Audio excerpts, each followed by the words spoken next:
औज़ुबिल्लाहि मिनश्शैतानिर्रजीम बिस्मिल्लाहिर्रहमानिर्रहीम अल्हम्दुलिल्लाहि रब्बिल आलमीन वस्सलातु वस्सलामु अला रसूलिल्लाहिल करीम रब्बि इश्रह ली सदरी व यस्सिर ली अमरी वहलुल उक़दतम मिन लिसानी यफ़क़हू क़ौली। डियर ब्रदर्स एंड सिस्टर्स, इस वीलॉग में मैं हज के अहकाम लेकर आया हूँ। इससे पहले के जो दो वीलॉग्स थे उसमें एक में हज और उम्रा की अहमियत और दूसरे में उम्रा का तरीक़ा जो हज के दौरान किया जाता है। इस वीलॉग में मैं हज के अहकाम को लेकर आया हूँ और आइए हम देखते हैं कि किस तरीके से हमें हज करना चाहिए, क्योंकि हमारे नबी सल्लल्लाहु अलैहि वसल्लम ने सिर्फ़ एक हज किया और आप सल्लल्लाहु अलैहि वसल्लम ने यह भी फरमाया कि हज का तरीक़ा मुझसे लो, यानी कि हज वैसा करो जैसा मैंने किया। तो वहाँ पर जब हज के मैदान में, चाहे वो मिना में हो या अराफात में हो या मुज़दलिफ़ा में हो, तो बहुत ज़्यादा कन्फ्यूजन होता है। लोग अपनी अपनी डपली अपना अपना राग करते हैं, लेकिन हमें ना अपनी डपली बजानी है ना अपना राग गाना है। हमें सिर्फ़ इत्तिबाए रसूल सल्लल्लाहु अलैहि वसल्लम करना है। जो सुन्नत से साबित है वो हम करेंगे और जो सुन्नत से साबित नहीं है वो हम नहीं करेंगे, और वो हमारी जूते की ठोकर पर। तो आइए हम देखते हैं कि हज क्या है और हज के क्या अरकान हैं, क्या फ़राइज़ हैं और क्या वाजिबात हैं, और हम अमूमन हाजी जो हैं वो क्या गलतियां करते हैं।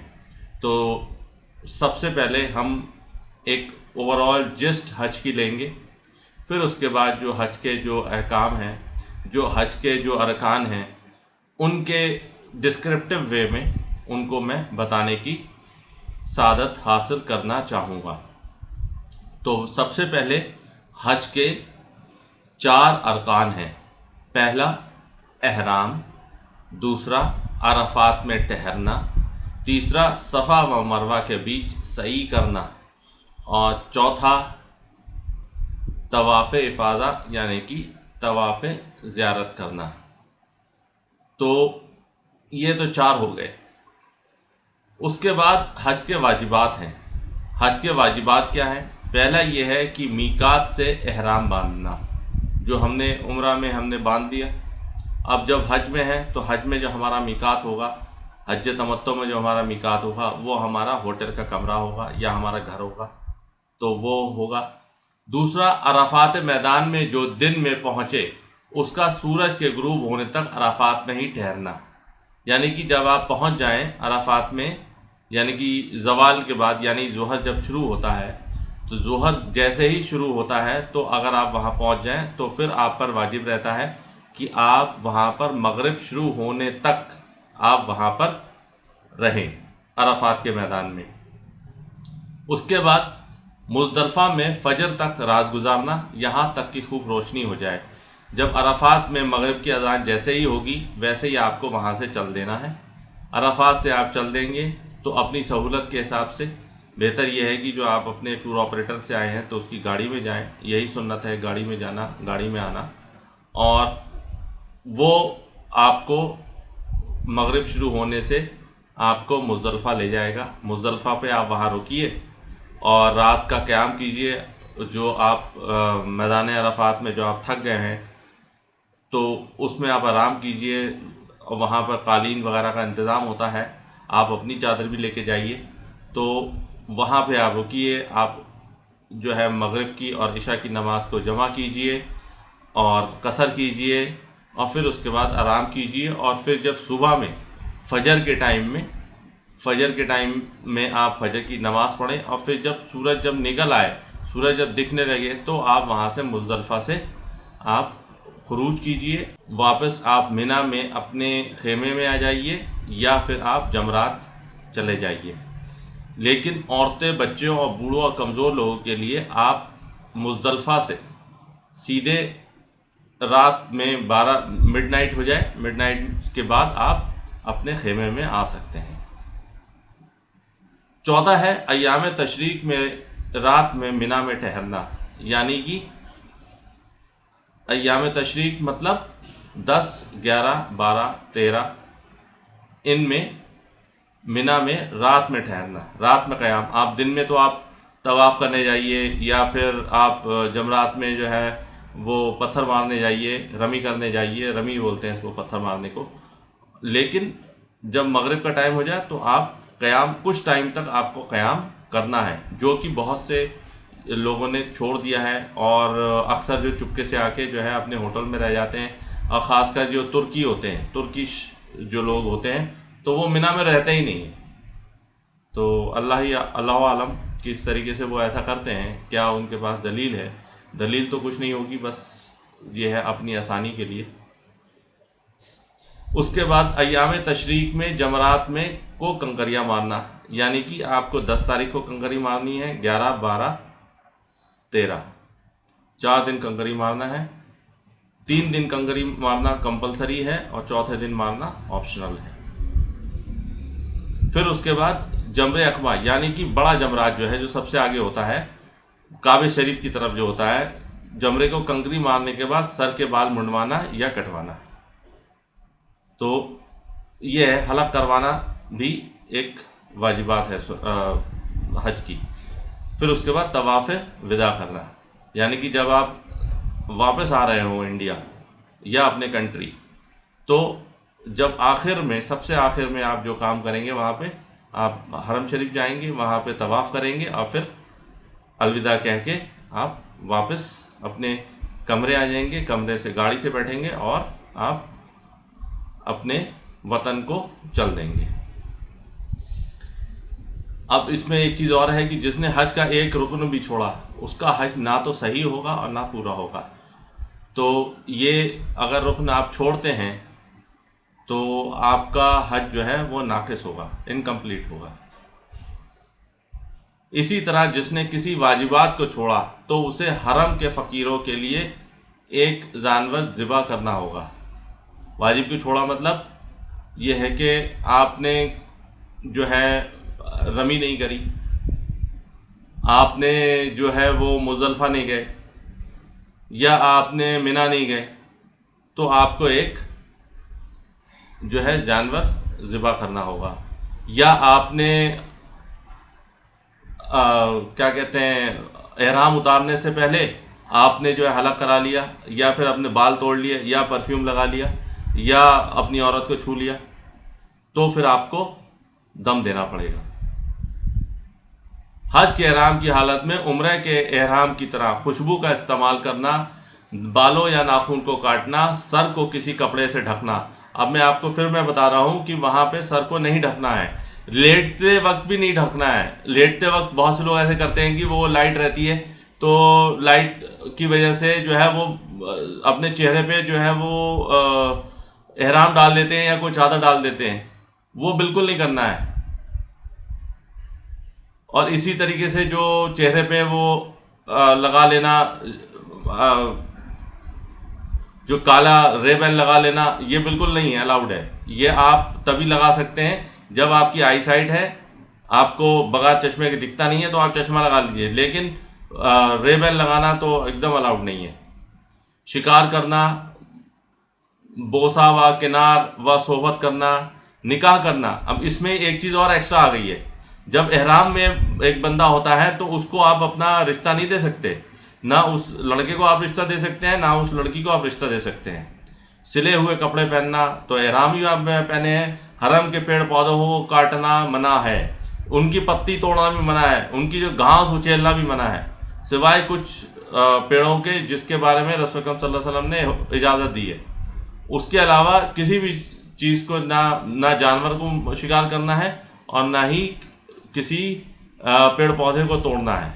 अब आइए हम ये देखते हैं कि हज के जो दो अहकाम हैं उनको हम तफसील बख्श तरीके से देखते हैं कि उनको हम, जैसे हमने उम्रा में देखा था कि एक एक चीज़ हमने बताने की कोशिश की थी, ऐसे ही ज़िलहज में जो भी परेशानी आती है और जो भी प्रॉब्लम आती है उसको डील करेंगे और जो सुन्नत तरीका है वो आपको बताने की कोशिश करेंगे। तो पहली जो हज शुरू होता है वो होता है 8 ज़िलहिज से। 8 ज़िलहिज से शुरू होता है हज। तो मक्का में जहां आप रह रहे हैं चाश के वक्त वहां से हज का एहराम बांध लें। हज के एहराम बांधने का तरीका भी वही है जो उम्रे के एहराम का है, यानी कि पूरा आपको बांधना है, आपको कंधा खाली नहीं छोड़ना है, आपको पूरा अपने कंधे पूरा अपने क्रॉस करना है अपने कंधों दोनों कंधों से। लिहाजा सफाई और गुस्ल करने के बाद बदन पर खुशबू लगाकर एहराम का लिबास पहन लें। फिर वही आपको जो दुआ इसमें आपको हज की दुआ करनी है, लब्बैक अल्लाहुम्मा हज्जन, या फिर आप ये कहें अल्लाहुम्मा हज्जतन। इतनी छोटी सी आप नियत है, कहते हुए हज की नियत कर लें और तलबिया पढ़ना शुरू कर दें। अब ये होता है कि जैसे इसमें ये बताया है कि 8 तारीख से आपको एहराम बांधना है, लेकिन कभी कभी क्या होता है कि मतलब मेरे साथ तो दोनों बार ऐसे ही हुआ कि आपको वो जो टूर ऑपरेटर है वो आपको 7 ज़िलहिज में ही रात में आपको ले चलेंगे। मतलब वो 7 तो नहीं होती है, वो 8 ही होती है। 8 मतलब सुबह की बजाय वो रात में लेकर चलना शुरू कर देते हैं, क्योंकि उनको टाइमिंग दी गई होती है। इसी टाइम में वो अपने हाजियों को उनको मिना पहुंचाना होता है। उसके अलावा वो आगे पीछे नहीं कर सकते हैं, क्योंकि रश इतना होता है, 25 लाख आदमी को वहाँ पहुँचाना है। तो उससे आपको कोई फ़र्क नहीं पड़ता। आपको जब आपका टूर ऑपरेटर कहे जाने के लिए, आप तब अपना तैयार हो जाइए, आप अपने एहराम पहन लीजिए, नियत कर लीजिए और फिर गाड़ी में बैठ जाइए। और जो आपके साथ जो आपको जो सामान आपको लेना है वो आप थोड़ा सा सामान ले लीजिए एक छोटे से बैग में। मतलब इनफैक्ट 2 बैग होना चाहिए आपके। एक बैग में जो है वो थोड़े कपड़े होना चाहिए और दूसरे बैग में जो है वो बैग होना चाहिए जो आप अपने साथ में लेके अराफात तक जाएंगे। एक बैग आप अपना टेंट में छोड़ दीजिए और दूसरा बैग जो है आप अराफात साथ में लेके जाना, मुज़दलिफ़ा साथ में लेके जाना। छोटा बैग वो अराफात में लेके जाना, बड़ा बैग जो है वो आप अपने मिना के लिए। तो आप 2 बैग लेके जाएं। और एक चीज़ ये ध्यान रखें कि छतरी ज़रूर आप ले लें, क्योंकि इतनी गर्मी है, छतरी लेना बहुत ज़रूरी है। फिर 10 ज़िलहिज्जा को बड़े जमरे को कंकरियाँ मारने तक तलबिया पढ़ते रहें। तो आपको तलबिया तब तक पढ़ना है जब पूरे आपको 8 तारीख को पढ़ना है, 9 तारीख को अराफात में मुज़दलिफ़ा में पढ़ना है, और फिर आपको 10 तारीख को जब आप बड़े जमरात पे जाएंगे, बड़े शैतान को जब कंकरी मारेंगे, तब आप वहाँ जब पहुँचेंगे तो उससे पहले आप तलबिया पढ़ना बंद कर दें और तब तक आपको पढ़ना है, क्योंकि नबी सल्लल्लाहु अलैहि वसल्लम ने कंकरियाँ मारने तक तलबिया पढ़ने को जारी रखा था। और आपको ज़ोर से पढ़ना है और औरतों को अपने दिल में हल्के से पढ़ना है। तो ये बुखारी की और मुस्लिम की मुत्तफ़क़ अलैह हदीस है। तो एहराम बांधकर ज़ुहर से पहले मिना की तरफ रवाना हो जाएं। ज़ुहर, असर, मगरिब, इशा और 9 तारीख की फ़जर की नमाज़ें कसर करके अपने अपने वक्त पर पढ़ें और रात को मिना में ही क़याम करें। अब इसमें जो है कसर होती है, कसर की जाएगी। कसर का मतलब ये है कि 4 रकअत की जगह 2 रकअत पढ़ी जाएगी। मगरिब की नमाज जो है वैसी 3 रकअत की 3 रकअत होगी। अब वहाँ पर इसमें भी बहुत लड़ाई होती है। वहाँ पर 4 रकअत पढ़ते हैं, वो कहता है हम मुकीम हैं, हम ये हैं, हम वो हैं, हम आफाकी हैं, हम फलाना हैं, हम ढिमाका हैं। आपका दिमाग ख़राब कर देंगे, आपको पागल कर देंगे। तो इसलिए बेहतर ये है आप वैसा करें जैसा अल्लाह के नबी सल्लल्लाहु अलैहि वसल्लम ने फरमाया।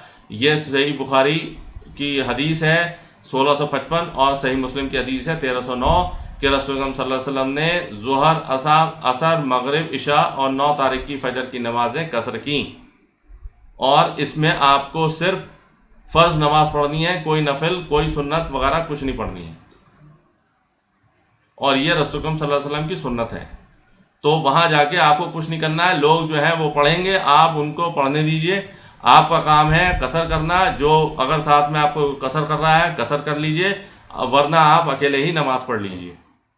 आपका सबसे बड़ा एम है जमात के साथ नमाज पढ़ना, आपका एम नहीं है। आपका एम है अल्लाह के नबी की सल्लल्लाहु अलैहि वसल्लम की सुन्नतों पर चलना। तो सुन्नतों पर चलना जो है वो बिदअत पे जमात करने से बेहतर है। तो ये आप करेंगे। फिर उसके बाद आ गया आपका 9 ज़िलहिज। आप यहाँ एक दिन क़याम करेंगे मिना में। मिना में आपको खाना भी देगा आपका मौल्लिम, और आप आसपास जो है ज़्यादा बाहर घूमने की ज़रूरत नहीं है, क्योंकि बाहर घूमेंगे तो यू आर एट रिस्क, क्योंकि भीड़ बहुत होती है। तो इसलिए बेहतर ये है कि हर इंसान अपनी तरफ से कंट्रीब्यूट करे कि मैं भीड़ ना बढ़ाऊं। उसके लिए सबसे अच्छा तरीका ये है कि आप अपने कमरे में ही, अपने टेंट में ही आराम से बैठे, अपने जो आपको बिस्तर दिया गया उस पर लेटे आराम से, क्योंकि अगला दिन जो है वो अराफात का आने वाला है, उसमें आपको मेहनत मशक्क़त करना पड़ेगी। तो इसलिए आपको जो है अपनी एनर्जी जो है वो कंजर्व करके रखनी है। तो अब जो है आपको यौम अरफा आ गया, 9 ज़िलहज आ गई। ये एक अजीम दिन है। इस दिन अराफात में ठहरना हज का सबसे ख़ास रुकन है। यानी कि ज़ोहर से लेके मगरिब से जस्ट पहले तक अगर जो आदमी एक लम्हे के लिए भी अराफात के मैदान में आया, उसका मतलब ये है कि उसने हज कर लिया। बाकी सारी सुन्नतें और वाजिबात हैं, लेकिन फ़र्ज़ जो है वो यही है।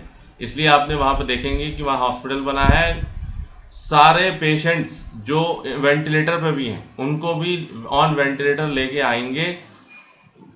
अराफात में हॉस्पिटल बना, वहाँ तक लेके आएंगे, वहाँ रखेंगे, और फिर जैसे ही मतलब वो बेहोश हैं, कुछ नहीं मालूम, लेकिन सिर्फ वहाँ की जो प्रेजेंस है वही हज। तो इस चीज़ का आपको ध्यान रखना है, और आपको ये ध्यान रखना है कि इस दौरान आपको उस जगह रहना है। आप वहाँ पे पूरे मार्किंग बनी हुई है कि यहाँ पे अराफात है, यहाँ अराफात ख़त्म है, यहाँ से शुरू है, यहाँ से ख़त्म है, तो वहाँ मार्किंग करें। वो मार्किंग के आप अंदर रहें, और जब तक मगरिब की अजान ना हो जाए आप मार्किंग से निकलने की कोशिश ना करें, क्योंकि ये खिलाफ सुन्नत काम होगा। तो रसूल सल्लल्लाहु अलैहि वसल्लम ने मज़ीद फरमाया कि अल्लाह ताला अराफात के दिन अपने बंदों को जहन्नम की आग से सबसे ज़्यादा आज़ाद करता है। सही मुस्लिम। यानी कि 9 ज़िलहिज को तकबीर व तलबिया कहते हुए सूरज निकलने के बाद मिना से अराफात की तरफ रवाना हो जाए। यहाँ भी आपके साथ वही जो ड्रॉबैक है या आपका लिमिटेशन वो ये है कि आपको तब जाना है जब आपका टूर ऑपरेटर लेके जाएगा, और सवारी से जाना सुन्नत है, पैदल जाना सुन्नत नहीं है। बहुत से लोग जो हैं वो एंथू कटलेट बनने के लिए जो है ये कोशिश करते हैं दिखाने के लिए, देखो हम तो इतने स्ट्रांग हैं, हम तो पैदल गए हैं, और कितनी हमारी वो है कि तुम लोग गाड़ी से जा रहे हो, हम पैदल गए। गाड़ी से जाना सवाब का ज़्यादा फजीलत का काम है, बशर्ते बनिस्बत उसके कि आप पैदल जाएं। तो आप गाड़ी से जाएं, एसी में बैठे रहें, वो सुन्नत के ज़्यादा करीब है बनिस्बत उसके कि जो पैदल जो है आप घूम रहे हैं और अपनी जो है टाइम ज़ाया कर रहे हैं। टाइम तो दोनों में ज़ाया हुआ, क्योंकि गाड़ियाँ जो है रुक जाती हैं, और आपको 12-13 किलोमीटर का जो है डिस्टेंस पार करने में आपको 4-4, 5-5, 6-6 घंटे लग जाते हैं। लेकिन आपको कुछ नहीं करना है, आपको सिर्फ अपनी गाड़ी में बैठे रहना है, एसी के मज़े लीजिए।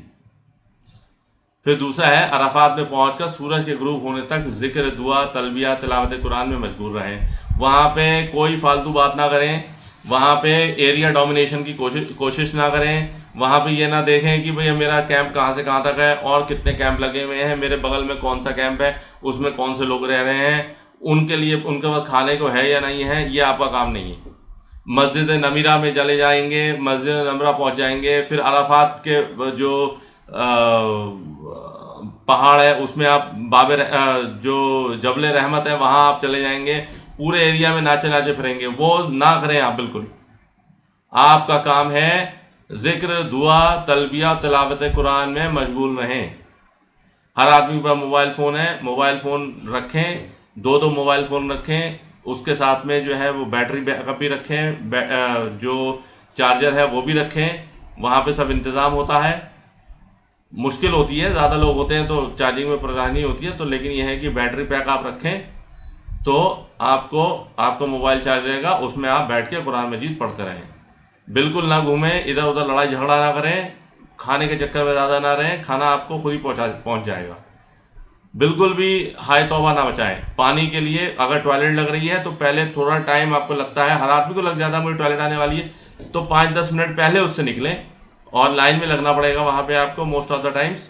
तो लाइन में लगें और आप अपना जो है वो इस चीज़ को ध्यान में रखें कि एकदम से आपको जब टॉयलेट लगे तब ना पहुँचे। थोड़ा टाइम पहले करें, क्योंकि आपको लाइन में लगना पड़ेगा। हर चीज़ का इंतज़ाम है, एकदम कोई हबड़ तबड़ नहीं, कोई ज़बरदस्ती नहीं, कोई किसी के ऊपर चढ़ना और लड़ाई झगड़ा करना नहीं है। हर चीज़ आराम से मुहैया होगी। बस ये है कि रश होता है, तो इस वजह से यह है कि विद टाइम आएगी। आपका कैंप अगर गेट से थोड़ा सा दूर है तो आपके पास थोड़े टाइम में आएगी। ये नहीं कि कैंप के गेट पे खाना पहुंचा तो आप खाना छीनने के लिए, झपटने के लिए पहुंच गए। बिल्कुल ऐसा नहीं करना है। वहाँ पे अरबी जो है वो मोहल्ले में तो खाना देता ही है, एम्पल खाना होता है, ख़त्म नहीं होता। ऊपर से लोग जो है वो आपको गिफ्ट देंगे, इतने रास्ते में आपको सामान देंगे। आप एक जूस की बोतल मांगेंगे तो आपको पूरा कार्टन दे देंगे जूस का। आप जो है एक बिस्लरी की एक बोतल मांगेंगे तो आपको पूरे बिस्लरी का पूरा बॉटल क्या पूरा आपको उसको टेम्पो ट्रक दे देंगे आपको। इतने उस दिन जो है फराग दिली से जो है इंसान जो है वो हाजियों की किफ़ालत करता है। तो बिल्कुल भी आप जो है वो परेशान ना हो और अपना कोशिश करें कि अल्लाह के ज़िक्र अज़कार में लगे रहें, और जिन जिन लोगों ने आपसे दुआ के लिए कहा है उनके नाम ले के आप दुआ करें। अपनी मग़फ़िरत के लिए दुआ करें, अपने घर वालों की मग़फ़िरत के लिए दुआ करें। जो आपके घर वाले मर गए, जो फौत हो गए, उनके बारे में दुआ करें। अपनी आने वाली नस्लों के बारे में दुआ करें, और कोशिश करें कि अल्लाह ताला आपकी सच्ची तौबा कबूल कर ले। अल्लाह के आगे अपनी आजिज़ी व इनकिसारी, बेबसी और लाचारी का इज़हार करें। खूब रोएं और खूब अल्लाह ताला से जो है वो मग़फ़िरत की दुआ करें अपने लिए। अपने गुनाहों से सच्ची तौबा करें और दुनिया व आखिरत में खैर व भलाई चाहें। तो इतनी फजीलत वाली टाइम है। आप बिल्कुल अपना टाइम जो है एकदम फजूल खर्च ना करें, बातों में बिल्कुल ना लगें। और एक इसके लिए वैसे तो कोई भी आप दुआ पढ़ सकते हैं, लेकिन इसमें जो है वो ज़ुहर से लेके मगरिब तक आप, ये हर किसी को आती है, कोई एक्स्ट्रा आपको करना नहीं है, कोई होमवर्क नहीं करना है। तो इसमें ला इलाहा इल्लल्लाह वहदहु ला शरीका लहु लहुल मुल्कु व लहुल हम्दु व हुवा कुल्लु शैइन क़दीर। तो ये दुआ पढ़ें, ये जो अस्कार पढ़ें, ये जितना ज़्यादा हो सके पढ़ें। और ये सही तिरमिज़ी में है, और यही इस दिन की जो है स्पेसिफ़िक दुआ है जो सुन्नत से साबित है। तो कोशिश करें कि वो अस्कार करें, जो भी चाहे आप पढ़ें, कुरान मजीद पढ़ें और उसके बाद ये करें। लेकिन जो है खूब अल्लाह ताला से, सबसे ज़्यादा इसमें यहाँ पे इम्पॉर्टेंट है कि अल्लाह ताला से अपने गुनाहों की माफ़ी मांगें। तो अराफात में ठहरने का वक्त ज़वाल सूरज से लेके, यानी कि जब ज़ोहर का वक्त शुरू होता है से लेकर 10 ज़िलहज की रात को सूरज के निकलने तक रहता है। ठीक है, तो इसी बीच कभी कभी ऐसा होता है कि लेट भी हो जाए, लेकिन यह है कि कोशिश करें कि इस टाइम के बीच में आप जो है वो पहुंच जाएं, क्योंकि आपको पहुंचना ही बस आपका हज हो गया। इस बीच हाजी थोड़ी देर के लिए भी अराफात में चला जाए तो हज का ये रोग आधा हो जाता है। तो कभी कभी ऐसा होता है कि लेट हो जाती है गाड़ी या कुछ हो जाता है, तो कोशिश करें कि आप पहुंच गए तो ज़्यादा परेशान होने की बात नहीं है। अगर एक सेकंड भी आप, एक लम्हा भी आप अराफात के मैदान में उस वक्त हैं तो आपका जो है हज हो गया है। जो हाजी दिन में यहाँ आए उसका सूरज डूबने तक अराफात में ही रुकना ज़रूरी है, और सूरज डूबने के बाद ही अराफात से निकलें। और इस दौरान जब आप अराफात में यहाँ बैठेंगे तो आपको 2 नमाज़ें मिलेंगी, एक ज़ोहर की नमाज़ मिलेगी, एक असर की नमाज़ मिलेगी। तो ये आपको नमाज़ें जो है दोनों कसर करनी है, दोनों 2-2 रकत नमाज पढ़नी है। पहले आप जो है वो ज़ोहर की नमाज़ पढ़ेंगे, फिर असर की नमाज़ पढ़ेंगे। इसके पढ़ने का तरीका क्या है कि पहले आप इकामत कहेंगे, इकामत कह ली आपने, इकामत कहने के बाद आप 2 रकत नमाज नियत करिए आपने ज़ोहर की, फ़र्ज़ की, आपने 2 रकत ज़ोहर फ़र्ज़ पढ़ लिए। फिर उसके बाद आप फिर खड़े हो गए, फिर आपने फिर इकामत कही, इकामत कहने के बाद फिर आपने असर की नमाज की नियत करी, और अब आपने 2 रकत नमाज असर पढ़ी। तो इस तरीके से 4 रकत नमाज आप पढ़ेंगे 2-2 करके। तो ये आपकी नमाज हो गई। इसके अलावा ना आपको सुन्नत पढ़नी है, और फिर मैं आपको बता रहा हूँ वहाँ पे बहुत लोग कन्फ्यूजन करेंगे, 4 रकत पढ़ेंगे, ये करेंगे वो करेंगे कि हम हनफी हैं तो हम शाफी हैं तो हम मालिकी हैं, हम तो ये हैं, हम तो वो हैं, हम शिया हैं, हम सुन्नी हैं, ये सब करते रहेंगे। तो आप उन्हें करने दें। मेरा आप लिख कर ले लें कि जो मैं आपको बता रहा हूँ वो बिल्कुल सही है, वो रसूल सल्लल्लाहु अलैहि वसल्लम की सुन्नत से साबित है। आपको सिर्फ 2 रकत नमाज ज़ोहर पढ़नी है और 2 रकत नमाज असर पढ़नी है। और दोनों को मिला के पढ़नी है, और आपको इसके अलावा कुछ नहीं करना है। जो लोग पढ़ रहे हैं उन्हें पढ़ने दीजिए, आपका काम है सुन्नत पे चलना, अल्लाह के नबी सल्लल्लाहु अलैहि वसल्लम की इत्तबा करना, आप वो इत्तबा कीजिए। तो इस दिन मगरिब की नमाज अरफात में नहीं बल्कि मुज़दलिफ़ा में पहुंचकर ईशा के साथ जमा करके पढ़ लें। पहले मगरिब की फिर असर की कसर के बाजमात अदा करें। अब यह है कि यहाँ से आप निकल गए, अब आपको अराफात, जैसी मगरिब की अजान हुई वैसे आपको अराफात से आप गाड़ी में बैठ गए अपनी। जब भी गाड़ी आएगी, लेट भी हो सकती है गाड़ी, अक्सर लेट होती है क्योंकि जाम में फंस जाती हैं, और जाम तो भयंकर होता है, तो वो फंस जाती हैं। तो जब आपकी गाड़ी आए, जब आपको मोहल्ले में आपको बोले, आप उस तरीके से, चाहे आप ट्रेन से जाने वाले हो ट्रेन से जाइए, या फिर वो आपको गाड़ी से ले जाने वाला हो तो आप गाड़ी से अपने लेके जाइए। तो अपने टूर ऑपरेटर या मोहल्ले में आपको जमा करके आपको गाड़ी में बिठाएगा, फिर गाड़ी में बैठ के आप मुज़दलिफ़ा पहुंच जाइए। यहाँ पे मुज़दलिफ़ा पहुंचने पर फजर की अजान होने से पहले आपको 3 रकअत जो है मगरिब पढ़नी है और 2 रकअत इशा पढ़नी है। और ये कैसे पढ़नी है? जैसे कि ज़ोहर पढ़ी थी कि आपने पहले इकामत कही, इकामत कहने के बाद फिर आपने 3 रकअत मगरिब पढ़ी, फिर उसके बाद फिर मगरिब पढ़ने के बाद सलाम फेरने के बाद आप फिर खड़े हो गए, फिर आपने इकामत कही, इकामत करने के बाद 2 रकअत नमाज इशा फ़र्ज पढ़ी। और ये बाजमात, अगर आपके साथ कोई बंदा है बाजमात कर लीजिए, और अगर आपके साथ कोई बंदा नहीं है तो अकेले नमाज पढ़ लीजिए। लेकिन उन लोगों के साथ बिल्कुल ना पढ़ें जो 4-4 रकातें पढ़ रहे हैं, क्योंकि वो सुन्नत के ख़िलाफ़ हैं और वो अंधे हैं, मतलब अपनी तकलीद में। तो उन्हें जो तकलीद करना है उन्हें करने दीजिए। आप अल्लाह के नबी के उम्मती हैं, और अल्लाह के नबी की उम्मत में होने की वजह से आप अल्लाह के नबी सल्लल्लाहु अलैहि वसल्लम की इत्तबा करेंगे, और वही करेंगे जो सुन्नत से साबित है।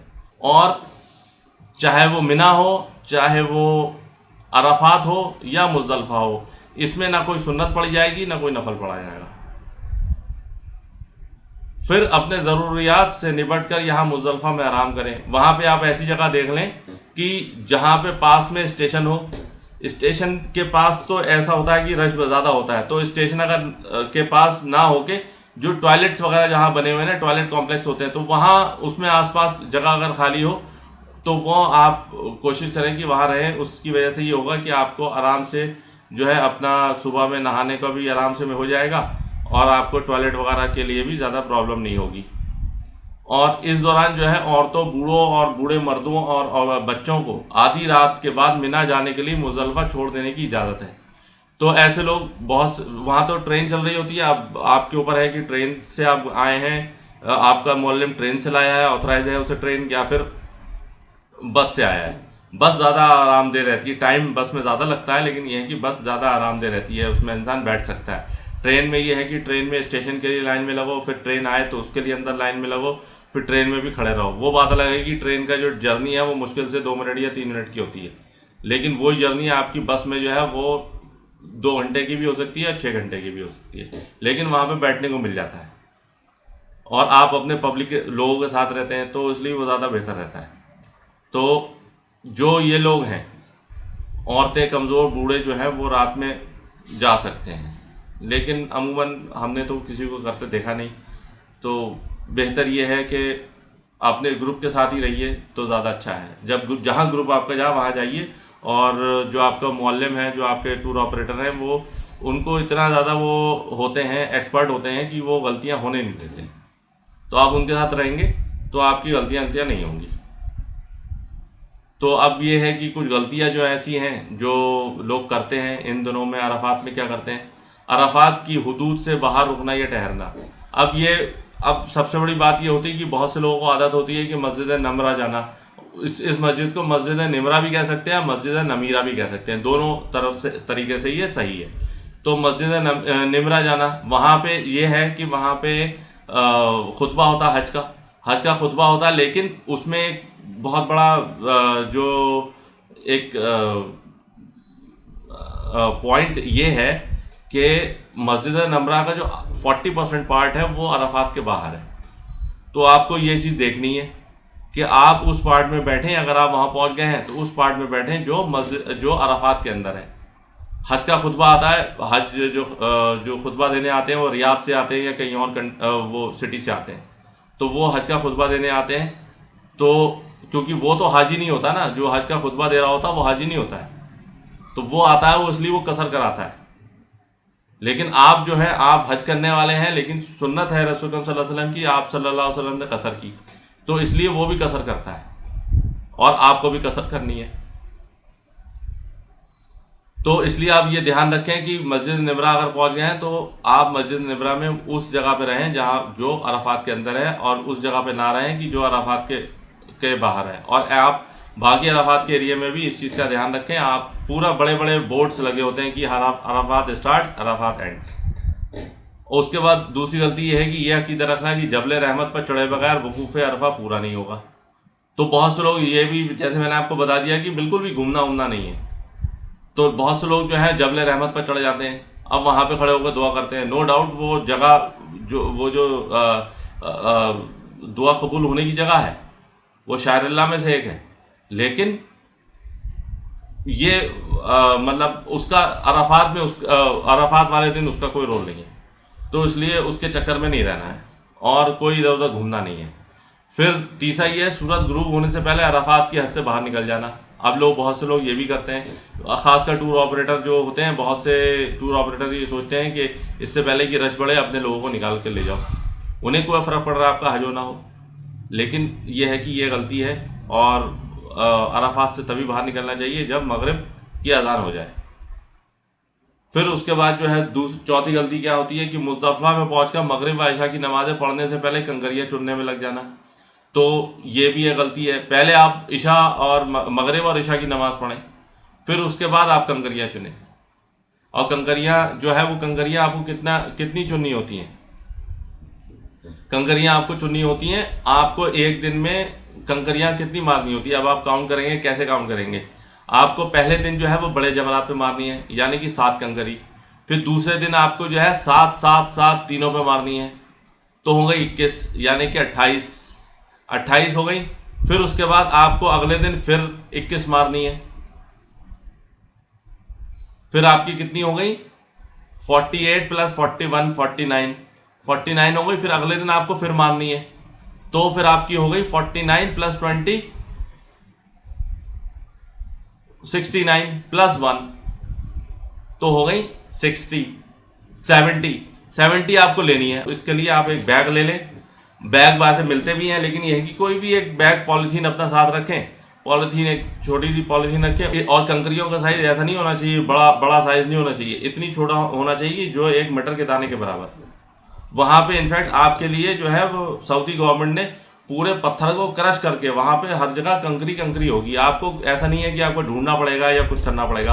आप जहाँ पे लेटेंगे, आप जहाँ पे रहेंगे, आपको दूर तक वो क्रश्ड जो है वो पत्थर आपको दिखेगा।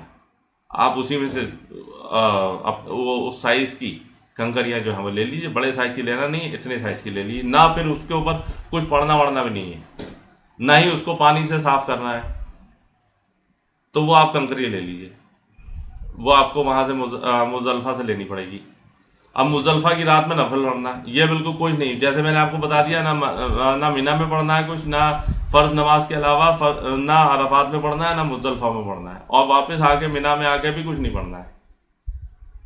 और छठा है, अगर जुमे के दिन हज हो तो उसे हज अकबर समझना। अब लोग ये है कि इसे हज अकबर समझते हैं, जुमे के दिन हज पड़ गया, जबकि जो इस्तिलाह है अरबी की, जो लुगत है, उसके हिसाब से जो है हज को हज अकबर कहते हैं और उम्रा को हज असगर कहते हैं। तो हर हज जो है वो हज अकबर है, तो इसकी कोई फजीलत नहीं है। और फजीलत का होने का ये है कि जब आप हज पे होते हैं और हज अगर जो है वो 10 ज़िलहिज्जा अगर जो है वो जुमे को पड़ता है, तो उससे क्या फ़र्क पड़ रहा है? आप जुमे की नमाज़ तो पढ़ ही नहीं रहे भाई। वो उस जुमे की क्या वैल्यू, जिस जुमे में आपने जुमे की नमाज ही नहीं पढ़ी, है ना। तो हज अकबर का और हज असगर का आपने बता दिया। उम्रा हज असगर है और जो हज है वो हज अकबर है। अब आ जाइए आप 10 ज़िलहिज्जा। जब 10 ज़िलहिज्जा में रात में आप जो है मुज़दलिफ़ा पहुंच गए हैं। मुज़दलिफ़ा आपने मगरिब की नमाज़ पढ़ी और इशा की नमाज़ पढ़ी। इशा की नमाज़ पढ़ने के बाद आप आराम से लेट गए, आपने कंकड़ी इकट्ठी कर ली और फिर आपने चादर बिछाई और उसमें लेट गए। यहाँ पे जो कालीन वगैरह बिछी हुई होती हैं, उसमें आप लेट जाइए। बहुत इंतज़ाम होता है, दूर दूर तक कालीन, जैसे टेंट होते हैं ना मिना में, वैसे मुजदलफा में दूर दूर तक जो है वो कालीन ही कालीन आपको दिखेगी। तो कालीन होती है, अच्छी कालीन होती है, आप उसमें लेट जाइए, सऊदी गवर्नमेंट ने दी हुई होती है, तो आप उसमें आप लेट जाइए। फिर उसके बाद जो है आप आराम से 2-3 घंटे जो है वो आराम कीजिए। फिर वो 2 बजे से आके जो है फिर वो आपको, जो पुलिस वाले हैं वो आपको उठाना शुरू कर देते हैं, जगाना शुरू कर देते हैं कि हटो यहाँ से, हटो यहाँ से, हटो यहाँ से, इस तरीके से जगाना शुरू कर देते हैं। तो आप वो जग जाइए। फिर उसके बाद जैसे मैंने आपको कहा कि टॉयलेट वगैरह या कॉम्प्लेक्स जो है उसके पास जगह आप देख लीजिए, वहाँ पे आप फिर नहाइए, दिल करे नहाइए, दिल करे नहीं नहाइए। फिर आप नहा वहा के और तैयार हो जाइए, और एहराम तो पहने में ही आप। फिर सुबह की, फिर उसके बाद फजर की नमाज़ पढ़ लीजिए जमात के साथ। फजर की नमाज में जमात के साथ कोई प्रॉब्लम नहीं है, क्योंकि सारे ही लोग जो है 2 रकत पढ़ते हैं, तो आप वो पढ़ लीजिए। उसमें भी आपको कोई सुन्नत और नफिल वगैरह नहीं पढ़ने हैं। फिर सुबह की रोशनी फैलने तक क़िबला रुख होकर जिक्र, दुआ व तिलावत कुरान में मशगूल रहे, जैसा आपने वहाँ किया था, अरफात में किया था। अब यहाँ से चल के जो है, अब आप जो है देखें कि आपका जो टूर ऑपरेटर है वो किस टाइम आपको जमरात लेके जाएगा। अगर आपका टूर ऑपरेटर सीधा लेके जा रहा है तो सीधा उसे चले आइए, और अगर आपको पहले कैंप पे ले जा रहा है मिना में, फिर मिना के कैंप के बाद फिर उसको जो टाइम अलॉटेड है उससे जाएगा, तो आप उसके साथ चले जाइए। लेकिन इसमें यह देखना है कि पहले दिन जो जमरात, जो बड़ा जमरात है उसको आपको कंकरी मारनी है, और आपको ज़ोहर के टाइम शुरू होने से पहले, जवाल से पहले आपको कंकरी मारनी है।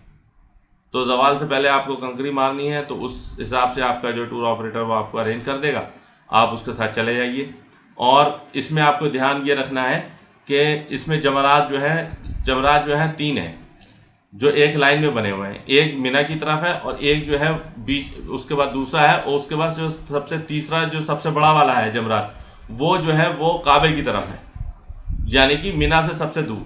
तो आपको पहले दिन जो है वो सबसे बड़े वाले पे मारनी है, कंकरी मारनी है वो आप फिर, और जोहर से पहले, जोहर शुरू होने से पहले आपको मारनी है। तो ये थोड़ा बाकी दिनों में और इसमें डिफरेंस है। एक ही जमरात पे मारनी है, और जो है जो सबसे बड़ा जमरात है उस पे मारनी है आपको जाके।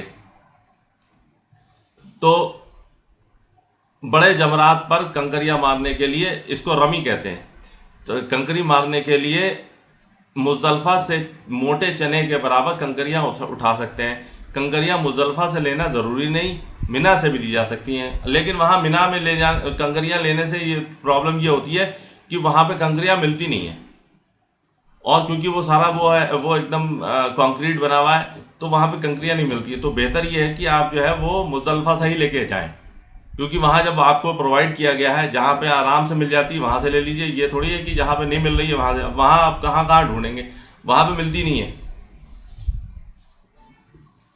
मिना से भी, लेकिन उन्होंने ये बता दिया है कि मिना से भी ली जा सकती है, मतलब सुन्नत में ये है, ये अलाउड है कि मिना से भी ली जा सकती हैं। लेकिन मिना में कंकरियाँ लेने में थोड़ी सी परेशानी होती है।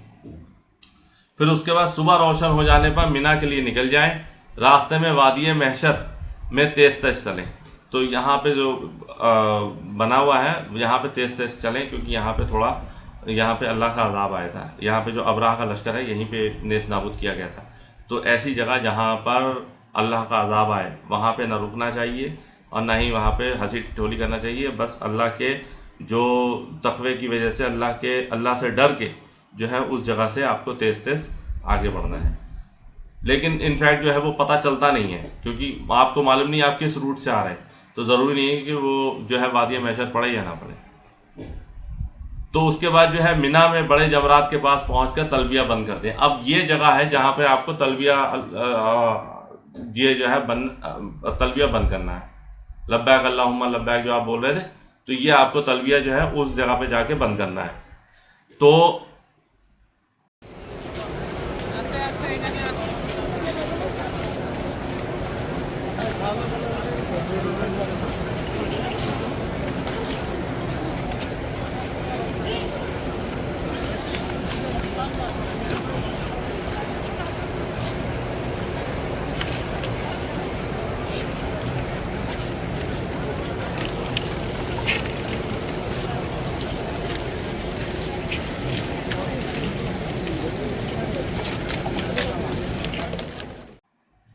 जब वहाँ पहुँच जाएं तो बड़े जमरात पर 7 कंकरियाँ एक एक करके मारे और हर कंकरी मारते वक्त अल्लाह अकबर कहें।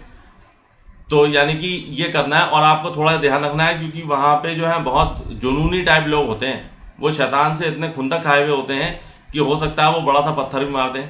और हो सकता है जब इतनी रश होती है तो पता चले कि वो बड़ा सा पत्थर जब आप मार रहे हैं तो पीछे आपके उसको उस जमरात पर लगने के बजाय आपके पीछे सर पे लगे आगे। तो इसलिए ये चीज़ ध्यान रखनी है और कोई ज़ोर से नहीं मारनी है, बस ये है कि एज ए मतलब as a mark of symbol होता है ऐसे करके अल्लाह अकबर, अल्लाह अकबर, अल्लाह अकबर, अल्लाह अकबर, अल्लाह अकबर, अल्लाह अकबर, इस तरीके से करना है। कोई आपको उसको बिल्कुल ऐसे नहीं करना है कि दूर से दौड़ते हुए ना तड़ाक से उसको मारना है कि फास्ट बॉलिंग करके जैसे शोएब अख्तर मार रहा है, या कोई 1-2 वीडियो आपने देखा होंगे मौलवी जो है दूर से दौड़ते हुए आ रहा है या मार रहा है। बिल्कुल ऐसे नहीं करना है।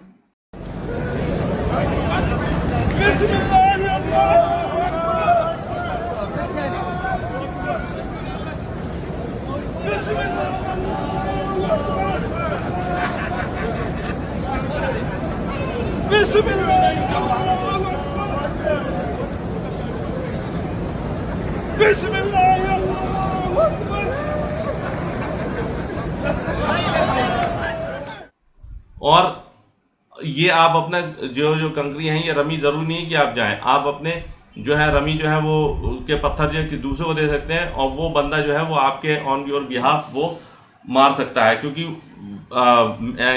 कैंप से वहाँ पहुँचना बड़ा मुश्किल है और सबसे ज़्यादा भगदड़ इसी वक्त होती है। जो भी डेथ हुई है, हम जब गए थे तो अराउंड 1700 पीपल जो है हाजी जो है वो शहीद हुए थे। तो 2015 में तो मेरे सामने ही मैंने देखा था।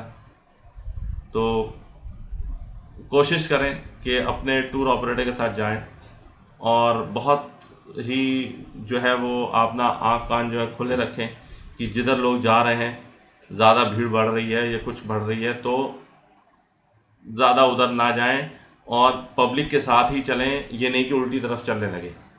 वो आप टूर ऑपरेटर के साथ जाएंगे, टूर ऑपरेटर जो है वो एक्सपर्ट होते हैं, तो वो आपको जो है इन परेशानियों से बचा सकते हैं। वल्लाह वल्लाह। तो ये तो आपने कंकरी मार दी, पहले दिन जो है बड़े जमात में मारी, और 10 तारीख को कंकरी जवाल से पहले और बाकी 3 दिनों में जवाल के बाद मारे। तो मैंने आपको ये पहले बता चुका हूँ। फिर कुर्बानी का जानवर ज़िबा करें। अब कुर्बानी के जानवर कैसे ज़िबा करेंगे आप 2 तरीके से ज़िबा कर सकते हैं, इनफैक्ट 3 तरीके से ज़िबा कर सकते हैं। पहले तो ये है कि आप खुद ही ज़िबा करें, यानी कि आपने किसी प्राइवेट आदमी को दे दिया है और वो उसने ज़िबा कर दिया है, वो आपको फ़ोन करके बता देगा। लेकिन इस तरीके के लोग जो होते हैं वो आपके कमरों में आते हैं, आपके होटलों में आते हैं, आपसे ये करके और आपसे बहुत आपके दोस्त बन के और बहुत ये बता के कि मालूम नहीं वो लोग ज़िबा कैसे करेंगे, मालूम नहीं वहाबी हैं, मालूम नहीं कि ये ऐसे करेंगे तो वैसे करेंगे। तो इस तरीके की बातें वो आपसे करते हैं कि करे भी कहने करी। और जबकि यही लोग जो है सबसे बड़े चोर होते हैं। ये लोग पैसे ले लेते हैं और ज़िबा नहीं करते हैं और थोड़ा सा गोश्त आपको ला के दे देंगे। कोई कंफर्म नहीं होता है, कोई कह नहीं सकते कि इन्होंने ज़िबा करी है या नहीं करी है, जब तक आपने खुद नहीं देखा। तो ये एक तो ये लोग हैं। दूसरे लोग ये हो गए कि आप जो है वो अपने जो है वो टूर ऑपरेटर को या किसी को बता दें या खुद खरीदें और जाके ज़िबा करें।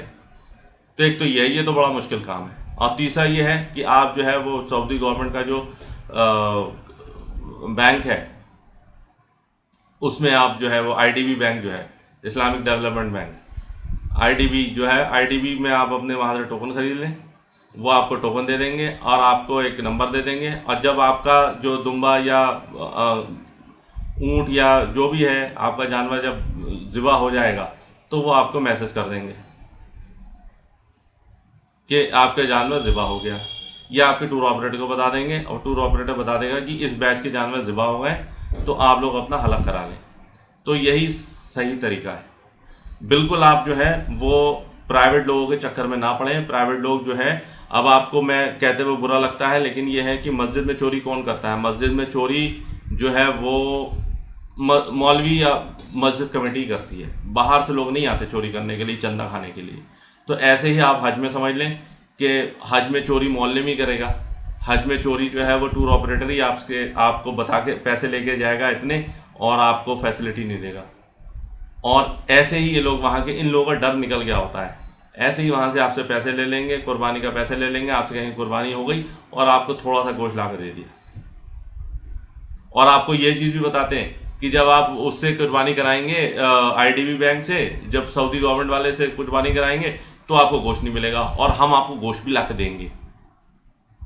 तो इस तरीके से ये 2 नंबरी करते हैं। तो आप बिल्कुल भी ना करें। वहाँ पे कूपन मिलते हैं, आप वहाँ पे उनको दें, अब वो आपको नंबर दे देंगे। आपका जो है ज़बीहा, जब आपका ज़बीहा होगा, आपके जो फ़ोन नंबर है, जो आप वहाँ से सऊदी अरब का जो फ़ोन जो आप लोकल लेंगे, तो वहाँ के नंबर पे आपको जो है वो बता देगा कि आपकी ज़बीहा हो गई, अब आप जो है जाके हलक करा दें।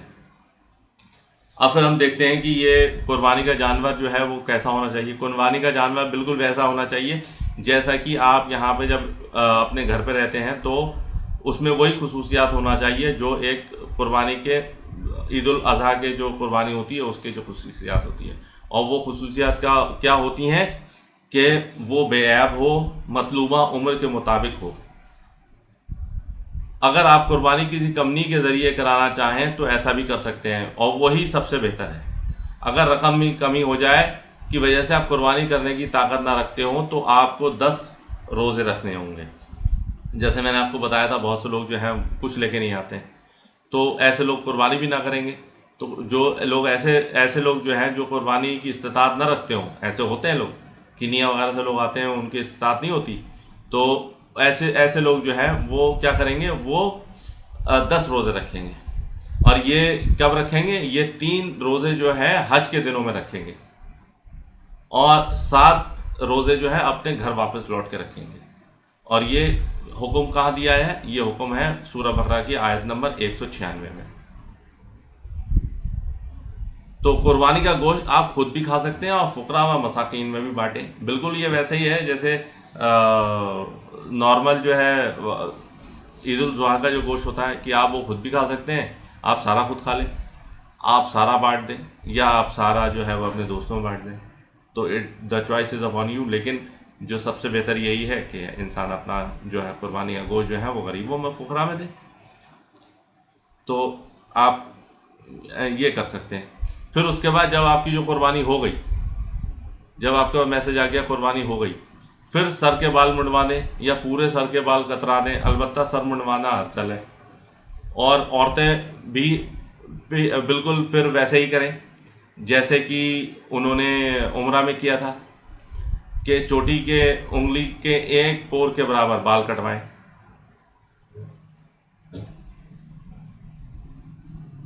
तो ये करना है। और इसमें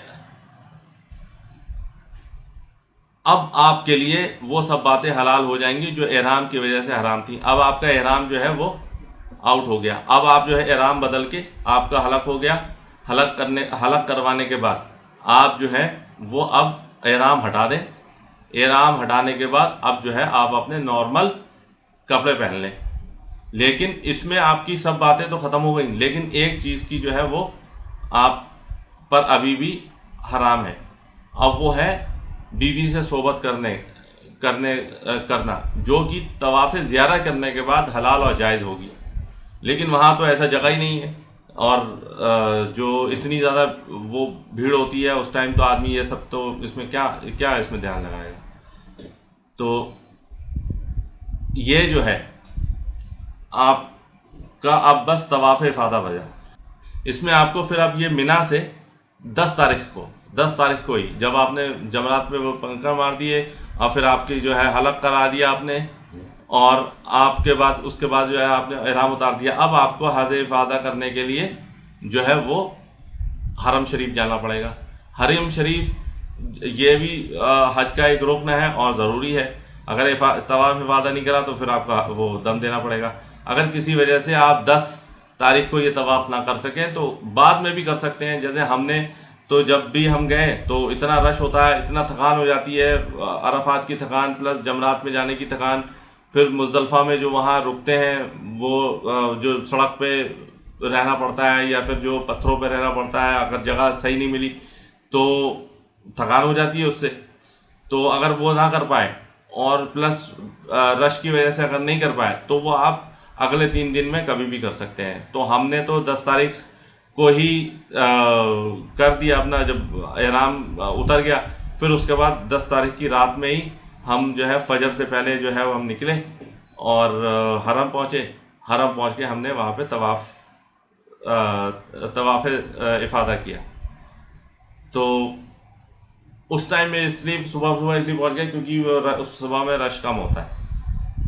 तो वहाँ से आपको नो डाउट आपको टूर ऑपरेटर ले जाएगा, और अगर आपने इतने पैसे नहीं दिए हैं कि टूर ऑपरेटर नहीं ले जा रहा है तो फिर आपको खुद करना पड़ेगा। ख़ासकर वो जो हज कमेटी के थ्रू गए हैं, तो हज कमेटी वाले तो वहाँ पे आपको अनाथ ऐसे ही छोड़ देते हैं हाई एंड ड्राई, तो फिर आपको करना पड़ेगा। तो वहाँ से आपको जो मिना में के ऊपर से एक ब्रिज जाता है, एक जमरात के पास से जाता है और एक पीछे से जाता है। तो वहाँ पे आप ब्रिज पे चढ़ के आपको गाड़ी मिल जाएगी, मिल जाएगी, गाड़ी में बैठ जाइए आप। जो शेयरिंग टैक्सी में बैठ जाना, बहुत महंगी होती है, 200 रियाल लेता है टैक्सी वाला, और जो बड़ी जो कैंटर जो गाड़ियाँ चल रही होती हैं, मिनी बस चल रही होती हैं, वो आपसे 50 रियाल या 70 रियाल लेगा। तो आप उसमें बैठ जाइए, उसमें बैठ के आप हरम पहुँच जाइए। हरम शरीफ में आपको अजियात पर उतार देगा, अजियात पर उतर जाइए। अजियात से आप पैदल आ जाएंगे। आप पैदल आके आपने बाब उम्रा से जो है वो अंदर आ गए और फिर आपने तवाफ़ कर लिया। और अगर आप देर में आएंगे तो फिर क्या होगा कि वो नीचे उम्रा वाला जो है मताफ बंद कर देते हैं, फिर आपको लंबा चक्कर कराना पड़ेगा। लंबा चक्कर इस 1.25 किलोमीटर का है, तो एक चक्कर 7 चक्कर आपको लगाने हैं, प्लस सही भी करनी है। तो इसलिए आप ये देख लीजिए, जितना जल्दी आप पहुँचेंगे तो उतना आपको जो है फ़ायदा रहेगा। और आप जो है मताफ के एरिया में जो आप तवाफ़ कर लेंगे तो मुश्किल से 15 मिनट में आपका तवाफ़ हो जाएगा। और अगर तवाफ़ करने के बाद जो है, अगर आपको जहाँ पे भी जगह मिले तो अब वही जैसे मकाम इब्राहिम में जो है वो आप वहाँ पे दो रकत नफिल पढ़ें। पहली रकत में जो है अलहम्द शरीफ पढ़ें, अलहम्द शरीफ के बाद कुल या अय्युहल काफ़िरून। दूसरी रकत में अलहम्द शरीफ पढ़ें या फिर कुल हुवल्लाहु अहद। ये आप दो पढ़ें और फिर उसके बाद सही करें। पानी वो पिए आप, आब ज़मज़म पिए, आब ज़मज़म अपने ऊपर भी डालें। फिर उसके बाद जो है सफ़ा मरवा की तरफ चले जाएँ। सफ़ा मरवा की तरफ जाकर आप जो है वहाँ पे सही करें। सफ़ा पे जाएं तो इन्न सफ़ा वल मरवा मिन शाइरिल्लाह बोलें, और फिर उसके बाद ला इलाहा इल्लल्लाह वहदहु ला शरीका लहु लहुल मुल्कु व लहुल हम्दु युहयी व युमीतु व हुवा अला कुल्लि शैइन क़दीर, ये आप बोलें। उसके बाद जो है वो आप मरवा पे जाएँ, मरवा पे जाके भी आप यही बोलें। फिर वापस आप सफ़ा पे आएँ, सफ़ा पे आप आके यही बोलें, 7 बार ऐसा करें। और इन 7 जगहों पे आप जो है अल्लाह ताला से दुआ भी मांगें अपनी मग़फ़िरत की। और फिर उसके बाद जब आपकी सही हो जाए तो आप आराम से बैठें। फिर वहाँ पे अराफात से जब आप निकलेंगे, अराफात से आप निकलेंगे उसकी तरफ बाहर की तरफ जब निकलेंगे तो वहाँ पे शॉप्स वगैरह बनी है, वहाँ पे आराम से खाएं पिएँ अच्छे से, और फिर वहीं से आप टैक्सी पकड़ लें, या फिर आपका जो टूर ऑपरेटर के साथ आए तो टूर ऑपरेटर आप करके आप जो है वापस जो है वो आप मिना पहुँच जाएँ। मिना तक पहुँचने में आपको जो है कम से कम जो है वो 200 रियाल लेते हैं। तो 200 रियाल तो मिनिमम लेगा वो, क्योंकि इतनी रश होती है और उनका वही दिन होता है कमाने का। तो इसलिए आप वो मिना वापस पहुंच जाएं। और अगर टूर ऑपरेटर आपको लेके जा रहा है तो नो डाउट फिर आपको तो कोई कुछ खर्च करने की ज़रूरत ही नहीं है। आराम से करें सब चीज़, कोई हैसल करने की और कोई अपने आप को परेशान करने की ज़रूरत नहीं है। फिर अब ये है कि अय्याम तशरीक में बाकी जो, अब ये तो आपने 10 तारीख हो गए, अब अय्याम तशरीक में आप क्या करें। अब इसके बाकी जो 3 दिन आपको क्या करना है, 11 और 12 ज़िलहिज्जा की रात मिना में गुजारें। 12 तारीख को कंकरियाँ मारने के बाद मिना जा सकते हैं। तो इसमें 11-12 को आप कंकरियाँ मारेंगे तो वो कब मारेंगे, वो आप जब ज़ोहर का टाइम जब शुरू हो जाएगा, जैसे ही ज़ोहर की अज़ान होगी आप कंकरियाँ मारना शुरू कर दीजिए। तो और 12 तारीख को भी आप यही करें और 13 तारीख को भी यही करें, अगर आपको 13 तारीख को रुकना है। वरना आप जो है 12 तारीख को कंकरियाँ मार के आपको मगरिब से पहले आप मिना से निकल जाइए। अब मिना से पहले 12 तारीख को अगर मिना से आप नहीं निकल पाए तो फिर आपको 13 तारीख को रुकना पड़ेगा, रात 13 तारीख की जो है मीना में गुजारनी पड़ेगी। मैं तो 13 तारीख को ही मीना में गुजारता हूँ, और मेरी मदर भी गई थी तो भी हम लोगों ने करा, और बहुत कम लोग रह जाते हैं। मतलब अगर कैंप में 10,000 बंदा है तो मुश्किल से 10 या 12 लोग बच जाएंगे एक कैंप में। तो हमने तो ऐसे ही किया था, क्योंकि हम होटल में रहने तो आए नहीं हैं, हम तो सवाब कमाने के लिए आए हैं, हज करने के लिए आए हैं। तो एक दिन और सही कैंप में। तो 12 तारीख को कंकरियां मारने के बाद मीना जा सकते हैं। अलबत्ता 13 की रात मीना में गुजारना, फिर 13 को दिन में कंकरियां मारकर मीना को छोड़ना अफजल है। अब ये अफजल है, अफजलियत वाली बात जो है वो लोग कम करते हैं, और ऐसे जिसे कहते हैं ना हड़बोंग मचा देते हैं कि साहब होटल जाना है, होटल जाना है। ऐसा लगता है कि जैसे मालूम क्यों भागे जा रहे हैं भाई, क्या ऐसी परेशानी आ गई है यहाँ पे, जबकि कोई परेशानी नहीं है।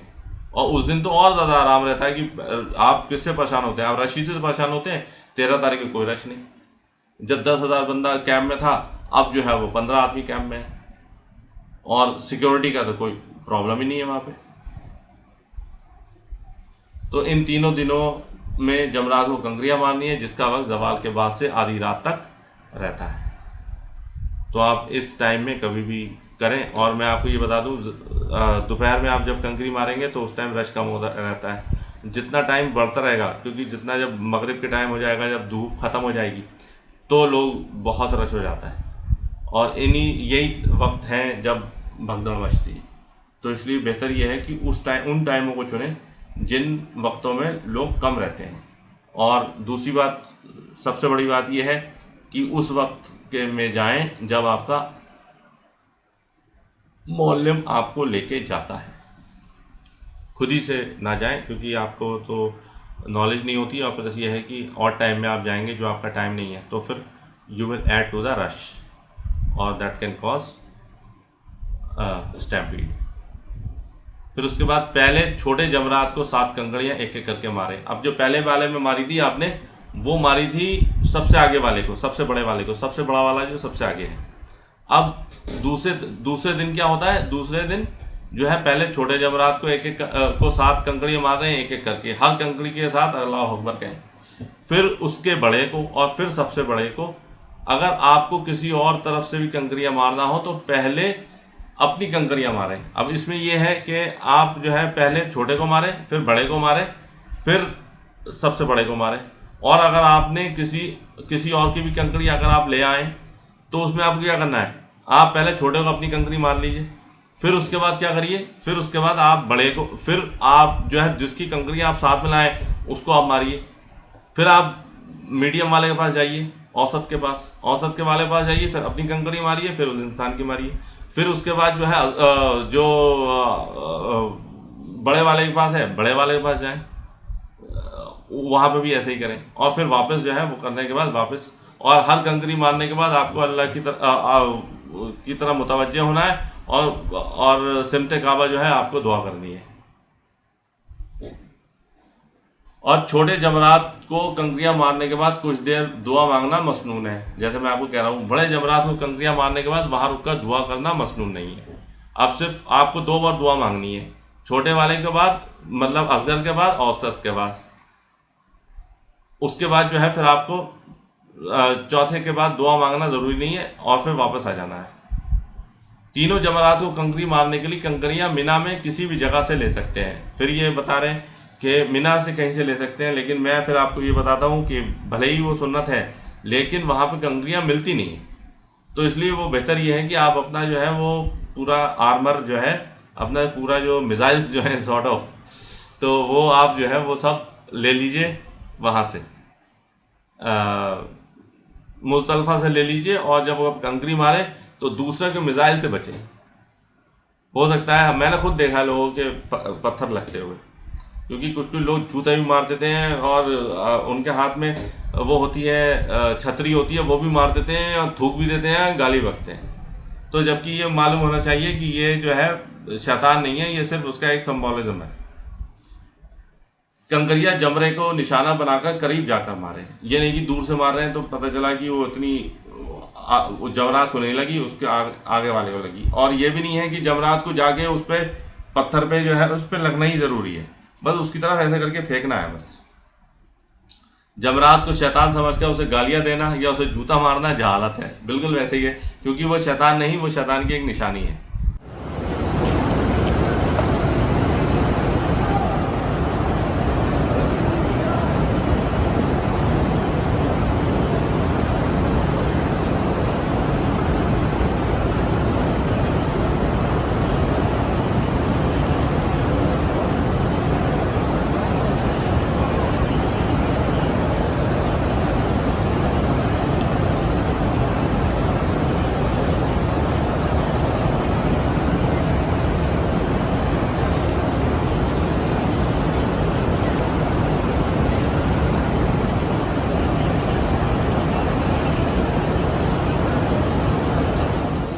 क्योंकि यहीं इब्राहीम अलैहिस्सलाम को और के पीछे वो आया था और इस्माईल अलैहिस्सलाम को उसने जो है बहकाने की कोशिश की थी। तशरीक के दिनों में फारिग वक्त इताअत इलाही में गुजारे। अब जो जो वहाँ का जो बाकी टाइम जो है बैठ के जो है अल्लाह का जिक्र करें, आस पास वालों लोगों को इस्लाम की जो है इस्लाम की अच्छी बातें बताएं, क्योंकि वहाँ पे बहुत से लोग होते हैं जिनको कम नॉलेज होती है, कुछ लोगों को ज़्यादा होती है, तो जो ज़्यादा नॉलेज वाले हैं वो कम नॉलेज वालों को बताएं, और कम नॉलेज वाले जो हैं वो ज़्यादा नॉलेज वाले जो बता रहे हैं उन्हें बैठ के सुने। तो यही टाइम है बिल्कुल, और वक्त ना गुजारें वीडियो बनाने का और जो है वीडियो देखने का, क्योंकि वीडियो ज़्यादा ना देखें क्योंकि वहाँ चार्जिंग की प्रॉब्लम होगी। एक ही पूरे कैंप में जो है 3 या 4 चार्जिंग पॉइंट होंगे और उसमें सबके मोबाइल लगे होंगे, और वहीं पे जो है वो सब्र का मुजाहरा होगा, वहीं पे लड़ाइयाँ होती हैं मोबाइल के चक्कर में कि मुझे चार्ज करना है कि तेरे को चार्ज करना है। तो इसलिए जो है वो मोबाइल के चक्कर में ज़्यादा न रहें, बल्कि जिक्र और अज़कार के चक्कर में ज़्यादा रहें। 12 तारीख को मिना से जाना चाहें तो जा सकते हैं, बशर्ते कि कंकरियाँ मारने के बाद सूरज डूब जाने से पहले मिना की हद से बाहर निकल जाएं। लेकिन ऐसा हो नहीं पाता है, लोग जो है बसों में बैठ जाते हैं लेकिन उनकी बसें जो है मिना से निकल नहीं पाती हैं, क्योंकि रश इतना होता है। हर आदमी जो है मेजॉरिटी, जैसे मैंने कहा 10,000 में से जो है 10-15 बंदे रह गए कैंप में, तो हर आदमी कोशिश करता है, तो सबकी बसें जो है हमने खुद देखा है कि मगरिब की अजान भी हम मगरिब की अजान पढ़ रहे हैं और बसें जो है हमारे कैंप के बाहर खड़ी हुई हैं। तो ऐसे क्या करना है, ऐसे फ़ायदे करने से कि इतनी जल्दी होटल जाने की क्या ज़रूरत है। इंसान जब बैठ के सवाब के लिए बैठे, अपने कैंप में बैठे और अल्लाह का जिक्र करे, और उस टाइम जो है वो ज़्यादा अच्छा लगता है, क्योंकि उसमें जो है बिल्कुल हार्डकोर लोग रह जाते हैं, बाकी जितने हैं वो तो सब भागी जाते हैं। मक्का छोड़ने से पहले तवाफ़ विदा करना ज़रूरी है, क्योंकि ये हज के वाजिबात में से है। अलबत्ता औरत अगर महीने के ख़ास दिनों में हो तो उस पर तवाफ़ विदा वाजिब नहीं है। तो तवाफ़ विदा जो है वो जब आप हज से, अब आपका जो है आपने अरकान आपने कर लिए सारे, आप 12 तारीख को अपने होटल आ गए, या फिर आप जो है 13 तारीख को अपने होटल आ गए। अब आपका हज जो है वो पूरा हो गया सॉर्ट ऑफ। अब आपके जो है सिर्फ एक काम ये बचा है कि अब आपको हज विदा करना है, तवाफ़ विदा करना है। तवाफ़ विदा आपको कब करना है? तवाफ़ विदा करने के लिए वो आप ऐसा रखिए कि वो आपका आखिरी काम है। जब आपको मालूम है कि हमारी जो है बस इस दिन यहाँ से मदीना जाएगी, मक्का से मदीना जाएगी, या तो मदीना जाएगी या फिर जो है वापस इंडिया जाएगी, या आपकी कंट्री जाएगी जो वहाँ चली जाएगी, जिद्दा चली जाएगी फ़्लाइट के लिए। तो आपको ये चीज़ करना है कि जब फ़्लाइट का टाइम हो, जब आपको मालूम हो जाए कि मेरा बस का टाइम है, तो आप ये करिए कि बस अब ये मेरा आखिरी काम जो है वो तवाफ़ विदा करना है, इसके बाद मैं कुछ नहीं करना है। इसके बाद ये नहीं कि वो तवाफ़ विदा करने के बाद शॉपिंग करने चले गए। तो वैसे तो मैं ये आपको बता रहा हूँ कि शॉपिंग वगैरह के चक्कर में बहुत कम रहें, कोई फ़ायदा नहीं होता है, क्योंकि जितनी भी वहाँ पे चीज़ें मिलती हैं, जितने भी सोवेनियर आप लाना चाहते हैं, या तो वो लो क्वालिटी के होते हैं या बहुत महंगे होते हैं, और वो सारे के सारे आपको दिल्ली बॉम्बे में मिलेंगे। तो इसलिए अपना कीमती पैसा और कीमती वक्त जो है वो बर्बाद करने की ज़रूरत नहीं है। आप वहाँ गए हज करने के लिए, आप उसी के चक्कर में रहें और बाकी सब चक्करों में ना रहें। तो ये है कि तवाफ़ विदा आप आखिरी रखें, कि मतलब आप का जब सपोज़ 2 बजे का टाइम है, आप यहाँ से अपने कमरे से हरम शरीफ पहुँच गए 11 बजे। 11 बजे आपने तवाफ़ किया। तवाफ़ करने के बाद आपको जगह मिली या मताफ़ में जगह मिल गई तो आपको 15 मिनट में हो जाएगा।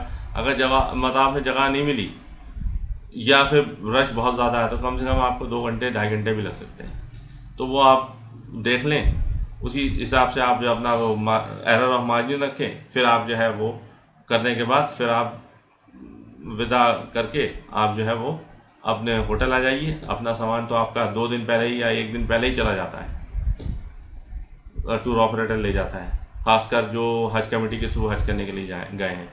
तो आपके पास कुछ होता नहीं है, बस एक जो है वो कैरी बैग होता है जो आप उसमें रखते हैं, कैबिन में रखते हैं, ओवरहेड कैबिन में, प्लेन में छोटा सा बैग होता है।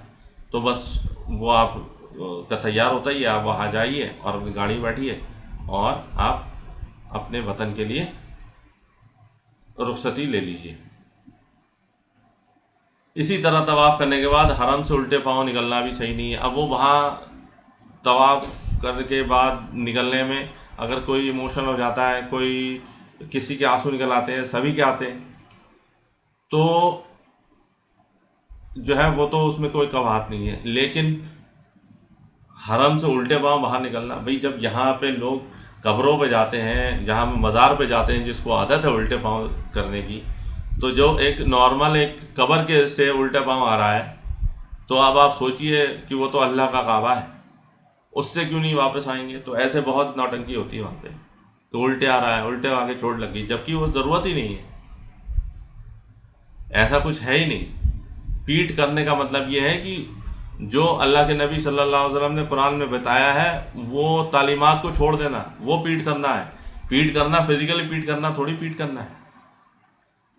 तो अब आप वापस आ गए तो ये आपका जो हज हो गया अल्हम्दुलिल्लाह। और आप जब इस दौरान जब नमाज़ें आप जमा करें, नमाज़ें कसर करें, कोई नमाज आपकी छूटना नहीं चाहिए। और जब आप अपने घर आएँ तो घर पर आने से पहले, घर पर अंदर आने से पहले आप जो है दुआ करें अल्लाह ताला से। और बेहतर ये है कि आप जो है अपने एरिया की मस्जिद में आप जाएं, वहाँ पे जो है 2 रकात नफिल पढ़ें, क्योंकि रसूल सल्लल्लाहु अलैहि वसल्लम से और सहाबा कराम से साबित है कि जब आप सफ़र से वापस आते थे तो मस्जिद जाते थे, मस्जिद जाके 2 रकात नफिल पढ़ते थे। तो वो 2 रकात नफिल पढ़ें। नफिल पढ़ने के बाद फिर आप अपने घर आएँ और अपने घर वालों से मिलें, और जो है वो खुशी का वक्त होता है।